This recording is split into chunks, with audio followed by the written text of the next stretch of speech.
ঢাকা থেকে একদিনে গিয়ে কিভাবে ঘুরে আসবেন টাঙ্গাইল শহরে। আর টাঙ্গাইল শহরে রয়েছে সুন্দর, সুন্দর কিছু জায়গা। আর টাঙ্গাইল শহর অত্যাধিক সুন্দর একটি শহর। যেখানে গেলে আপনার মনেই হবে না যে আপনি টাঙ্গাইল আসছেন। মানে কোনো জেলা শহরে আসছেন। আপনার মনে হবে যে আপনি স্টিল ঢাকাতেই আসছেন।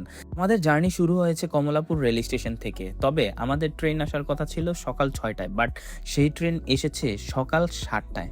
তারপর আমরা ট্রেনে উঠে যাই আর সুন্দর, সুন্দর দৃশ্য দেখতে, দেখতে আমরা চলে আসি টাঙ্গাইল শহরের রেল স্টেশনে। আমরা যেহেতু সকালে কিছুই খাইনি তাই রেল স্টেশনের একটি হোটেলে গিয়েছিলাম খাবারের সন্ধানে। সেখানে গিয়ে দেখি যে খাবার শেষ। তারপর একটি রিক্সা নিয়ে আমরা সরাসরি চলে আসি টাঙ্গাইল শহরে। আর টাঙ্গাইল শহরে এসে আমার খুব ভালো লাগে।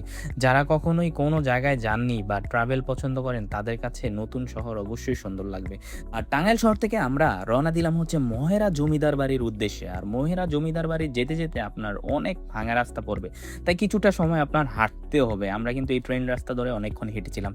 তারপর আমরা চলে আসি মহেরা জমিদার বাড়ির প্রাঙ্গণে। আর এখানে রয়েছে অনেক সুন্দর একটি পুলিশ প্যারেড গ্রাউন্ড, যেই এলাকাটি খুবই চমৎকার। আপনার এখানে আসলে মনে হবে যে আপনি বিদেশের কোথাও চলে আসছেন।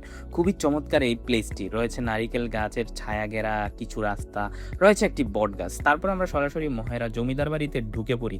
আর আমার কাছে মনে হয় এই মহেরা জমিদার বাড়িটি পুরো বাংলাদেশের শ্রেষ্ঠ এবং সবচেয়ে সুন্দর জমিদার বাড়ি, যেটি টাঙ্গাইলে অবস্থিত।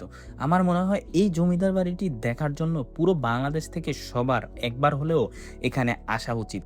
আর এই জমিদার বাড়ির পুরো এলাকাটি খুবই গোছানো, সাজানো এবং সুন্দর, যেখানে আপনারা পরিবার নিয়ে অনায়াসে এসে ঘুরে যেতে পারেন। আর এত সুন্দর একটি জমিদার বাড়ি আপনি বাংলাদেশের আর কোথাও দেখতে পাবেন না।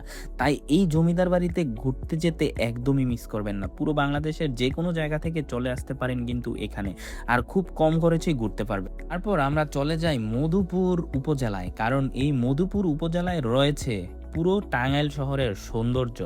গ্রামীণ সৌন্দর্য যদি আপনি দেখতে চান তাহলে আসতে হবে এই মধুপুর উপজেলায়। আসলে সেখানে গিয়েছিলাম ডক্টর বেকারের হসপিটালটি, যেখানে আমেরিকান দম্পতি চিকিৎসা দিয়ে থাকে, যারা বাংলাদেশি গ্রামীণ জীবনের মতো জীবনযাপন করে। সেখান থেকে ফেরার পথে আমরা একটি আনারস বাগান ভিজিট করেছিলাম। আর এটি হচ্ছে মধুপুরের একটি আইকনিক স্ট্যাচু।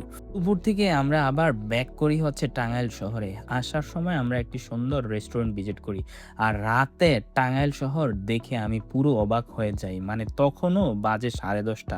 আর ওই সময়ও টাঙ্গাইল শহর পুরো জীবিত। মানে টাঙ্গাইল শহরে আছেন নাকি ঢাকার কোথাও আছেন, আপনি পুরো অবাক হয়ে যাবেন। টাঙ্গাইল শহর আসলে এতটাই উন্নত, আমরা পুরো অবাক হয়ে গিয়েছিলাম। টাঙ্গাইলে আমরা একদিনের ট্যুরে গিয়েছিলাম, বাট আমরা একদিনে কভার করতে না পারায় পরের দিন সকালে আমরা গিয়েছিলাম যমুনা রিসোর্টে, যে রিসোর্টটি অনেক সুন্দর। তার পাশেই রয়েছে একটি খোলা জায়গা। আর ওই জায়গাতে আমরা কি করেছি, সকালের নাস্তাটা সেরে দিলাম নদীর পাড়ে। তারপর আমরা সেখান থেকে চমচমের উদ্দেশ্যে চলে গেলাম পোড়াবাড়ির সেই বিখ্যাত বাজারে, যেই বাজারই আপনি টাঙ্গাইলের শ্রেষ্ঠ এবং অথেন্টিক চমচম পেয়ে যাবেন। এটি ছিল আমাদের টাঙ্গাইল ভ্রমণের পুরো ব্লগ। কেমন লেগেছে অবশ্যই জানাবেন, আর বেশি ভালো লাগলে শেয়ার করে দিবেন। আর ভালো থাকবেন, ধন্যবাদ। আর পরবর্তী ব্লগের জন্য আমাকে ফলো দিয়ে রাখুন।